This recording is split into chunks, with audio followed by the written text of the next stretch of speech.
देखो आज का टॉपिक क्या है हमारा, प्रत्यावर्ती जनित्र। ठीक है, ये यूपी बोर्ड के लिए इंपॉर्टेंट है। हमारे 10th के लिए 7 नंबर क्वेश्चन आता है, 12th के लिए 5 नंबर क्वेश्चन आता है। ठीक है, 10th के लिए तो मोस्ट इंपॉर्टेंट क्वेश्चन है ये, कि हर साल आता है। प्रत्यावर्ती जनित्र और दिष्ट जनित्र दोनों है। ठीक है, एक एक करके पढ़ेंगे।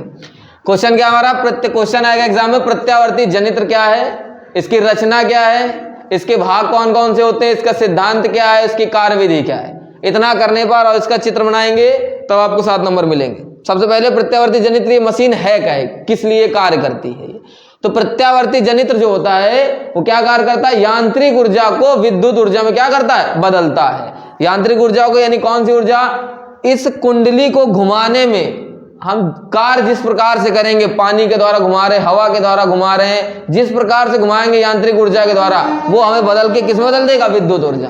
ठीक है, तो इस मशीन से हम यांत्रिक ऊर्जा को विद्युत ऊर्जा में क्या करते हैं, परिवर्तित करते हैं। क्वेश्चन 1 नंबर का पूछा जाता है, प्रत्यावर्ती जनित्र यानी एसी करंट जो होता है, एसी डायनमो, ये किस लिए कार्य करता है, तो किसको बदलता है, ये यांत्रिक ऊर्जा को विद्युत ऊर्जा में बदलने का क्या करता है, ये कार्य करता है।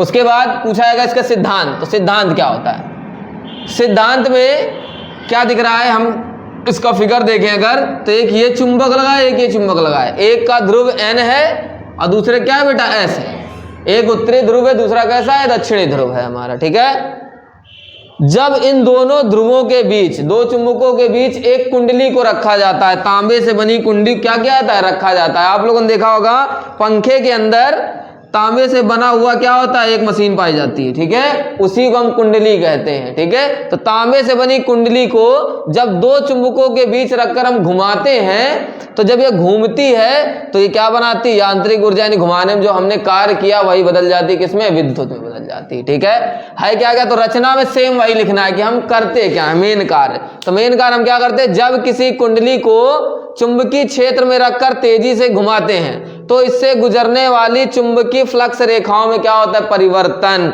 ये आपने पढ़ा होगा, इस चैप्टर में मिलेगा आपको चुंबकीय बल रेखाएं। कहीं भी चुंबक हो, ये ध्रुव N है, ये क्या है, उसका S है, सदैव बल रेखाएं उत्तरी ध्रुव से निकलती हैं और कहा जाती हैं, दक्षिणी ध्रुव में। ठीक है, उत्तरी ध्रुव से निकलकर दक्षिण ध्रुव में क्या करती हैं, प्रवेश करती हैं। और इन बल रेखाओं में अगर बीच में किसी कुंडी को रखकर क्या कर दें, हम घुमा दें, तो ये निकलने वाली रेखाओं में क्या होने लगेगा बेटा, परिवर्तन होए। लेकिन ये गुजर रही थी, अब बीच में एक व्यक्ति आगे डांस करने लगे तो क्या होगा, ये क्या होगा, इनकी दिशाएं क्या होंगी, बदल के ये जैसे टकरा कर ऐसे घूम के इधर उधर से निकलेंगी, यानी इनकी चुंबकीय बल रेखाओं में क्या होने लगता है, परिवर्तन। सेम का नहीं होता है। N और ये S, N से निकलती बल रेखाएं जो किधर जाएंगी, S की ओर। बीच में कुंडली को रखकर हम तेजी से अगर घुमा देंगे तो इनकी दिशा में क्या हो जाएगा, परिवर्तन। और परिवर्तन के कारण उत्पन्न होता है विद्युत वाहक बल या तो प्रेरित धारा। ठीक है, विद्युत वाहक बल जैसे उत्पन्न होता है वैसे बाह्य परिपथ में विद्युत धारा क्या होती है, बहने लगती है। ये था सिद्धांत। जब किसी कुंडली को चुंबकीय क्षेत्र में रखकर हम तेजी से घुमा देंगे तो इससे निकलने वाली चुंबकीय फ्लक्स रेखाओं में, यानी चुंबकीय बल रेखाओं में परिवर्तन होगा। परिवर्तन से क्या उत्पन्न होता है, विद्युत वाहक बल उत्पन्न हो जाता है। सिद्धांत में लिखने के बाद इसकी पूछी जाती रचना, इसकी रचना क्या है। तो रचना में ये कई चीजों से मिलकर बना है, चुंबक है, कुंडली है, ये 2 वलय लगे हुए हैं, भाग लगे हुए हैं 2 छल्ले के, सर्पी वलय जिन्हें कहते हैं, और सर्पी वलय को 2 लोग स्पर्श कर रहे हैं, X और Y। ये होते हैं ब्रुश, कार्बन ब्रुश, जो इन दोनों छल्लों क्या करते हैं, स्पर्श करते हैं। बनने वाला करंट इन ब्रुशों की सहायता से कहाँ आता है, बाह्य परिपथ में। चुंबक, कुंडली, ब्रुश और ये वलय, इनसे मिलकर बना है ये क्या, प्रत्यावर्ती। तो रचना में क्या लिखेंगे कि इसके निम्नलिखित भाग हैं, एक तो क्षेत्र चुंबक, दूसरा कुंडली और तीसरा सर्पी वलय तथा ब्रुश। होते क्या है, तो चुंबक का कार्य, चुंबकीय, एक उत्तरी ध्रुव होता है, दूसरा दक्षिणी ध्रुव होता है, इनके बीच कुंडली क्या हो रही थी, घूम रही होती। तो लिखते हैं इसमें 2 बड़े बड़े शक्तिशाली चुंबक होते हैं, एक का ध्रुव N होता है, दूसरे क्या होता है बेटा, S होता है। ठीक है, और इनके बीच कुंडली क्या क्या था, घुमाया जाता है। उसके बाद चुंबक क्या है, 2 शक्तिशाली चुंबक जिसके ध्रुव N व क्या है, S है, इनके बीच कुंडली घूमती है, ये क्षेत्र चुंबक में लिख सकते हैं हम। कुंडली क्या होती है, तो कुंडली बनी होती है तांबे के तार से, जब लपेटा जाता है तांबे के तार को तो कुंडली नुमा संरचना तैयार होती है। इस मार्कर में अगर हम तांबे के तार को लपेट दें तो इसका भी नाम हम कुंडली रख सकते हैं। ठीक है, तो तांबे के तार से बनी होती है। किससे बनी होती है? तांबे के तार से। तो तांबे के तार की कई फेरों वाली लपेटी गई क्या होती? कुंडली होती है। इस कुंडली का दूसरा नाम है आर्मेचर। इसको दूसरे नाम से ही बुलाते हैं, क्या बुलाते हैं? आर्मेचर।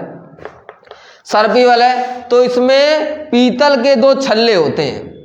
कितने होते हैं? दो। एक ये लगा हुआ है, एक ये लगा, जिसको दो कार्बन ब्रुश, इसको वाई स्पर्श कर रहा है, इसको एक्स स्पर्श कर रहा है। दोनों वलय को दो कार्बन ब्रुश अलग अलग क्या करते हैं? स्पर्श करते हैं। ठीक है, ये किसमें लिख सकते हैं हम? सर्पी वलय में। और ब्रुशों को हम किससे जोड़ देते हैं? बाहर के परिपथ से, जहां हमें विद्युत धारा भेजनी होती है। ये हो गया सर्पी वलय एवं ब्रुश। फिर आती है इसके बाद लास्ट आती है कार्यविधि। कार्यविधि में वही लिखना है जो हम ऊपर से लिखते आ रहे हैं। सिद्धांत सबसे पहले क्या किया था? रचना, उसके कार्य अगर लिखना हो ये भी लिख सकते हैं, वरना ये घूमता कैसे, ये लिखा जाएगा। इसमें सेम वही, दो चुंबकों के बीच कुंडली को रखकर तेजी से घुमाया तो इससे गुजरने वाली चुंबकीय बल रेखाओं में परिवर्तन हुआ। जब परिवर्तन हुआ तो विद्युत वाहक बल उत्पन्न हुआ। फ्लेमिंग के नियम अनुसार जब कुंडली वामावर्त दिशा में घूमेगी, ठीक है, एक क्लॉकवाइज और दूसरा एंटी क्लॉक, एक बार इस प्रकार घूमेगी और एक बार इस प्रकार घूमेगी। जब वामावर्त दिशा में घूमेगी, ठीक है, तो इसका नीचे वाला सिरा ऊपर और ऊपर वाला सिरा कहाँ जाता है? कुंडली का नीचे। कुंडली का नाम देखो दिया है ABCD, दिखे? तो एक सिरा ऊपर हो जाता है, दूसरा सिरा नीचे। जैसे ही कुंडली की दिशा बदली जाती है, दक्षिणावर्त की जाती है, तो जैसे दक्षिणावर्त करते हैं तो क्या होता है? B ऊपर हो जाता है और A कहाँ आ जाता है? नीचे आ जाता है। और ये निरंतर इसी प्रकार दोनों तरह घूमते हुए क्या करता रहता? कार्य करता रहता और क्या बनाता? विद्युत धारा का निर्माण करता रहता। तो क्वेश्चन निकल के आता है प्रत्यावर्ती जनित्र क्या है, इसके द्वारा क्या करते हैं? तो यांत्रिक ऊर्जा को विद्युत ऊर्जा में क्या कर देते हैं? बदल देते हैं। उसके बाद सिद्धांत क्या है? तो सिद्धांत लिखा, रचना, रचना के 3 भाग है, क्षेत्र चुंबक, कुंडली और सर्पी वलय एवं ब्रुश। इसके बाद क्या है? कार्यविधि। ठीक, और वो भी फिगर के साथ। चित्र बनाएंगे तभी आपको पूरे नंबर मिलेंगे।